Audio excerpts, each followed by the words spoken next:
Atenção! Começa agora uma teleaula de matemática do ensino médio. Você vai assistir a teleaula de número 29.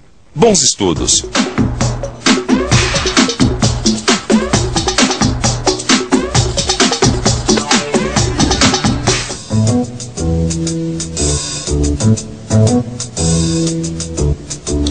Olá, pessoal!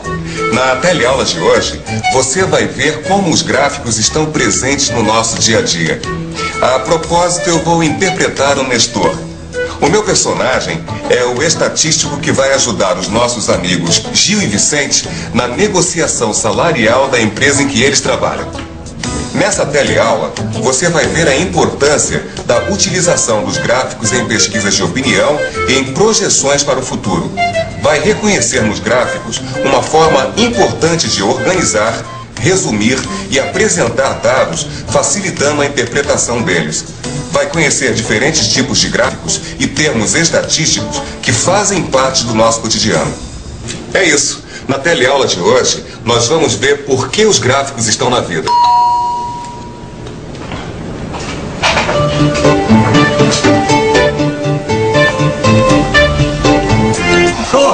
Diretor, como vai? Bem, tudo E aí, bem? como vai? Tudo bom? Obrigado, Desculpa o atraso, hein? O trânsito nessa cidade, você sabe como tá. Eu entendo. Fica à vontade. Dá licença. Dá licença.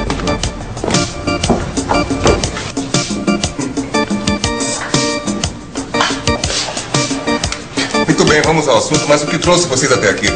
Sabe o que é, Nestor? Nós estamos representando os funcionários lá da empresa e estamos precisando nos organizar para as negociações salariais.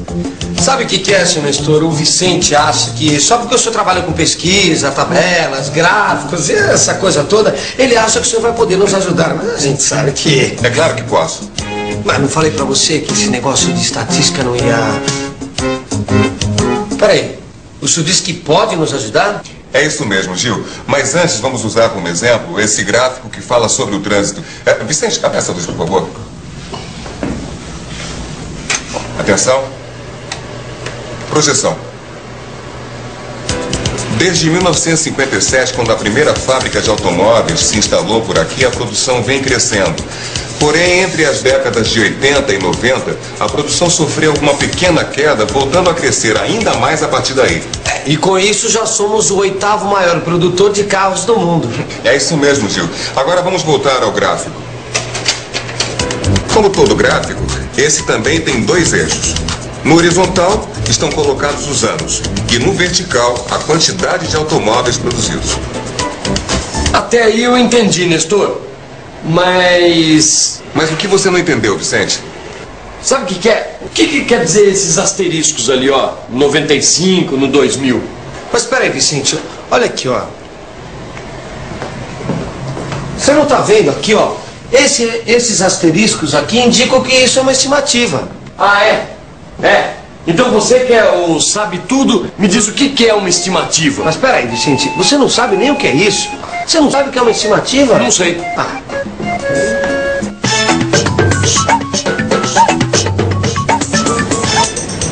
Estimativa, cômputo, juízo, estima, cálculo, avaliação.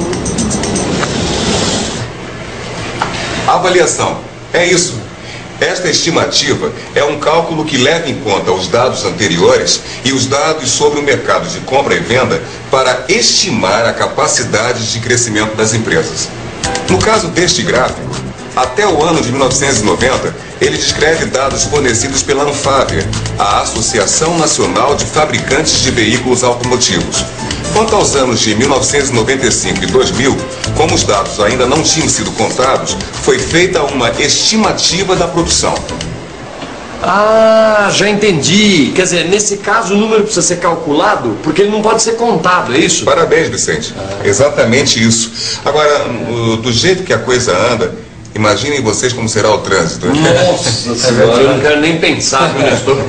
Mas o nosso problema lá na empresa é outro, sabe, senhor Nestor, é isso? É, na verdade, Nestor, a gente procurou pelo seguinte, a gente está se aproximando do mês do acordo salarial e a gente precisa se organizar para as reuniões, porque eu e o Gil, nós estamos representando 65 funcionários lá da nossa empresa, uma empresa média, né? E vocês sabem qual é a distribuição de salários? Qual o salário pago a cada funcionário? Sei, isso não trouxe uma lista aqui. Bom, nesse caso, então, a gente pode organizar esses dados. Vocês me dizem qual o salário e a frequência de cada um. Mas espera aí, senhor Nestor, o que é essa tal de frequência? Bem, frequência é o número de vezes que um evento se repete. Nesse caso, é o número de empregados de cada faixa salarial. Ah, tá certo. Então tá aqui, ó. Vamos lá. 8 empregados ganham R$500. 10 empregados ganham R$600. 16 empregados ganham R$700. 14 ganham R$800. Depois 10 empregados ganham R$900. 5 empregados ganham R$1.000 e 2 empregados ganham R$1.100. Vocês estão notando como é simples? Com esses novos dados, a gente pode organizar novos gráficos, fazer a média e ainda estimar novos salários após o reajuste. Exatamente essa tal de média que é o nosso principal problema. Olha, só para você ter uma ideia, na última reunião nosso chefe falou que nós ganhamos uma média de R$800 mensais. Pois é, e olhando na tabela, dá para perceber que a maioria dos funcionários ganha 700 e não 800, como eles disseram. Então, no caso, a média não seria R$700? Calma lá, também não é assim. A média não é o que a maioria ganha, Vicente. Isso nós, estatísticos, chamamos de moda. Ah, assim como dizer que uma coisa usada por muita gente está na moda. Mais ou menos isso, Gil. A moda, neste caso, é o salário pago ao maior número de empregados. R$700 nesse caso. E como é que nós calculamos a média? Bem, esta tabela, os salários estão distribuídos em 7 grupos e foram contados os empregados cujos salários estão em cada um desses grupos, ou seja, a frequência de cada grupo. Para sabermos qual a média, nós temos que pegar o maior salário, no caso, R$1.100, somar ao menor salário, que é de R$500, e dividir por 2. Fazendo a conta, chegaremos ao salário de R$800, que aparece na 4ª linha da tabela. Foi isso que o patrão de vocês fez, calculou o salário no meio e encontrou 800. Mas o fato de nós termos diferentes números de funcionários em cada faixa salarial não interfere na média, Nestor? É isso aí, Vicente. Para não pegarmos o salário do meio, mas sim para obtermos a média dos salários efetivamente pagos, temos que fazer um outro cálculo. Para essa daí eu sei, Nestor. Para chegarmos a uma média exata dos salários pagos pela empresa, nós temos que multiplicar o número de empregados de cada grupo pelo salário correspondente, né? E somá-los. Depois dividir pelo número total dos empregados. Assim, olha, somando 8 empregados que ganham R$500, mais 10 que ganham R$600, mais 16 que ganham R$700, mais 14 que ganham R$800, mais 10 que ganham R$900, mais 5 que ganham R$1.000, mais 2 que ganham R$1.100, chegaremos a R$48.600. Dividindo pelo número total de empregados, que é 65, obteremos a média salarial de R$ 747,69. É isso aí, Gil. Agora que já sabemos que o salário médio da empresa é de aproximadamente R$ 750, podemos dizer que 34 empregados recebem salários acima da média e outros 31 recebem salários abaixo da média. Ô, Nestor, me desculpe, mas eu não estou entendendo muito bem. Será que tem uma outra maneira de representar tudo isso? Não, a gente tem outra maneira sim. Vamos construir um gráfico.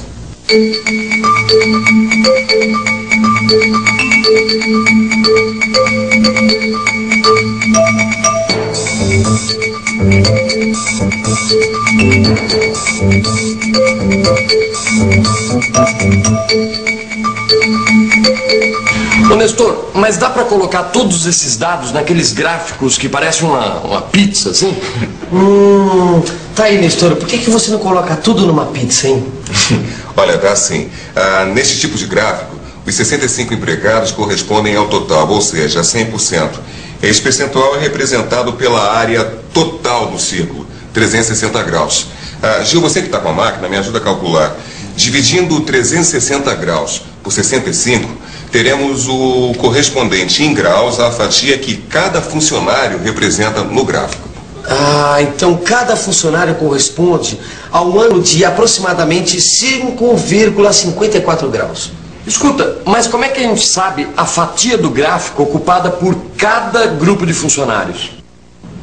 Que tal pensarmos um pouco? Vamos pensar um pouco. Vamos pensar um pouco neste problema. Esta é fácil. Eu já sei que cada funcionário representa 5,54 graus. Então, se eu multiplicar o número de funcionários de cada grupo pelos 5,54 graus, chegarei ao ângulo correspondente a cada grupo no gráfico. Ah, e com o valor correspondente a cada grupo no gráfico, a gente pode montar uma nova tabela, não é isso? Muito bem, Vicente. Multiplicando 8 por 5,54 graus, chegaremos a 44,32 graus. Arredondando, 44 graus. 10 vezes 5,54 graus dão 55,40 graus. Arredondando, 55 graus. 16 vezes 5,54 graus dão 88,64 graus. Aproximadamente 89 graus. Agora é só usar o compasso e o transferidor para marcar os ângulos no nosso gráfico de setores.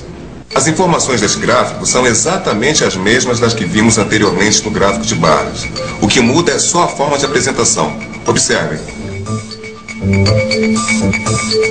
Nestor, brigadão.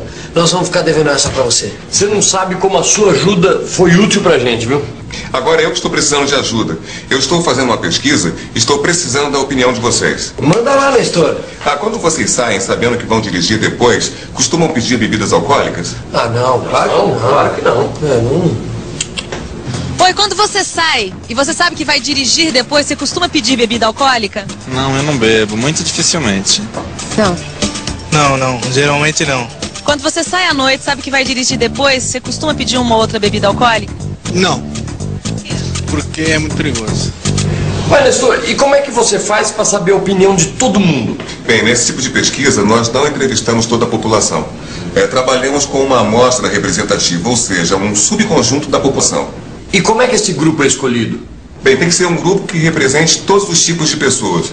Por isso são entrevistados homens, mulheres, crianças, jovens, pessoas diferentes, entende? E de todas as camadas sociais. Nestor, por que você nos escolheu para essa pesquisa? Bom, na realidade, Gil, as pessoas não são escolhidas, né? Nós apenas determinamos quantas pessoas de cada tipo serão entrevistadas. Daí por diante é aleatório. Peraí, Nestor, não precisa falar tão difícil, porque assim o Vicente não vai entender nada. Espera um pouquinho, eu sei muito bem, Gil. Aleatório é quando você, dentro de cada grupo, pega as pessoas ao acaso. Qualquer uma serve, não é isso?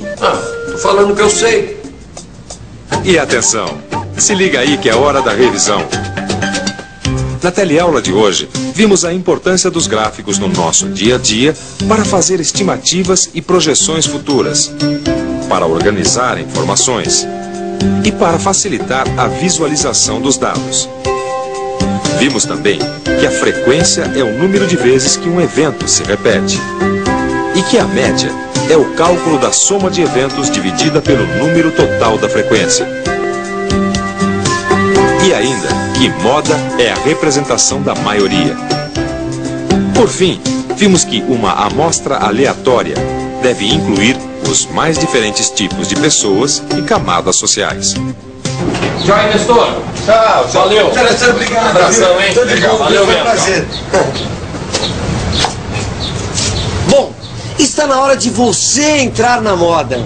O que o Gil está querendo dizer é que você deve fazer agora o que a maioria dos telealunos vai fazer. Ou seja, pegar o seu livro e revisar os conceitos aprendidos nessa teleaula, não é? Exatamente. Até a próxima. Tchau, hein?